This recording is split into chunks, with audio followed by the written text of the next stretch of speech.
The speed of the water current started at 1 meter per second and gave rise to a deposit of microstrata or laminae prograding downstream. The flow of the current was then reduced to 0.5 meter per second. This provoked the deposit of large particles of sediment. Then, as the deposit thickened, the speed of current was increased back to 1 meter per second, and laminae deposited on the large particles. So the deposit was composed from top to bottom of beds or strata of small particles, large particles, and small particles. The three superposed beds prograded together from upstream to downstream. This demonstrated that the beds or strata did not form one at a time as required by the principle of superposition. They formed simultaneously. Nor did any one bed have the same age at any point as required by the principle of continuity, because they formed together and sideways. Each lateral part of a single bed or strata therefore had a different age. But something else was happening. When the velocity of flow was reduced, a second deposit started forming on top of the first, whilst the first was continuing. The two superposed deposits prograded simultaneously from upstream to downstream. When the velocity of flow was increased, a third deposit started forming on top of the other two, and all three prograded together downstream. Here we have a phenomenon of multiple beds of sediment forming on top of each other, vertically and sideways at the same time, the triggering mechanism having been simple changes of current. The laboratory experiments showed that where there is a water current, one layer does not deposit upon the other, with each layer being older than the one which covers it. This would therefore appear to be a major exception to the principle of superposition. Many parameters were tested, from very slow to very fast currents. None of them, however, provided an example of the principle in operation. The experimental results, therefore, did confirm the definition that the principle of superposition is a general or inclusive law exemplified in numerous cases. Could it be that the authors of the principle of superposition had not taken hydraulic conditions into account? This possibility would seem to be confirmed by other experiments which showed that the principle of superposition only applied to very fine sediments depositing in water where there is little or no current. The principle applying in such limited conditions can hardly be considered to be a general or inclusive law applying in numerous cases.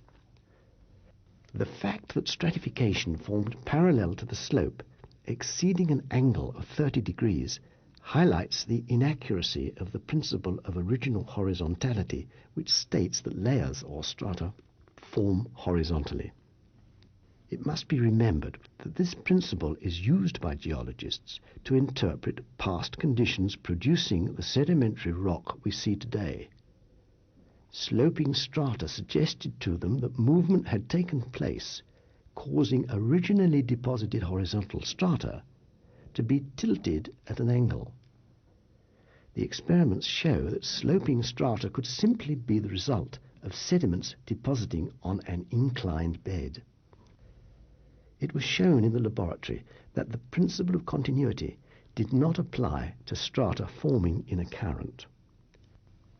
The strata formed laterally from upstream to downstream in the direction of the current. They did not superpose successively. Consequently, the stratum created in the laboratory did not have the same age at any point as asserted by the principles of stratigraphy. The stratigraphic principles had been used to obtain age correlations between geological formations separated by distances. This fact indicates that no account had been taken of the effect of local currents in the oceans or seas in which the sediments in these geological formations had been deposited.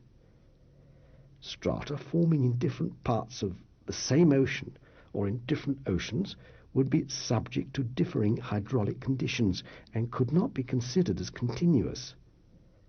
The geological column was conceived on the assumption that the principles of stratigraphy applied as a general law with numerous examples. The laboratory demonstration that the principles of stratification do not apply where there is a current challenges the basis upon which the geological column was formed. As with particles of sediment, organisms get swept along laterally by strong currents and deposited successively in sediments in which they become fossils. When the sediments hardened into rock, the position of the fossils provided no indication of age. Fossil 1, in the upper strata, for instance, was deposited before fossil 2 in the lower strata. Fossil 1 could, therefore, be older than fossil 2 in the lower strata. The second major question was to what extent, if any, could these laboratory results explain geological formations around the world. The link between the two was provided by a reference in a 1994 publication entitled Grand Canyon. It contained an item contributed by PhD geologist Stephen Austin, which referred to two papers, one by sedimentologist D.M. Rubin, published by Sedimentary Geology, on the relation between hydraulic conditions and stratified structures in the Bay of San Francisco, and the other by J. Southard in Sedimentary Petrology, which summarized 39 series of flume experiments on the same relations. Rubin summarized these relations diagrammatically, showing the speed of current, depth of water, and size of sedimentary particles necessary to produce the different structures found in sedimentary deposits. Having recognized the same structures in sedimentary rocks as those in Rubin's diagram, Austin applied the relationships shown in the diagram to the Tonto group in the Grand Canyon. This geological formation extends for 800 kilometers from east to west and corresponds to a transgressive sequence of three facies superposed and juxtaposed. The upper facies is limestone, the middle facies clay, and the lower one sandstone.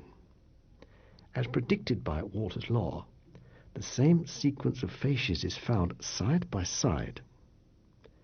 By means of Rubin's diagram, Austin determined the hydraulic conditions that would have existed when the sediments giving rise to the rock facies of the Tonto group were deposited,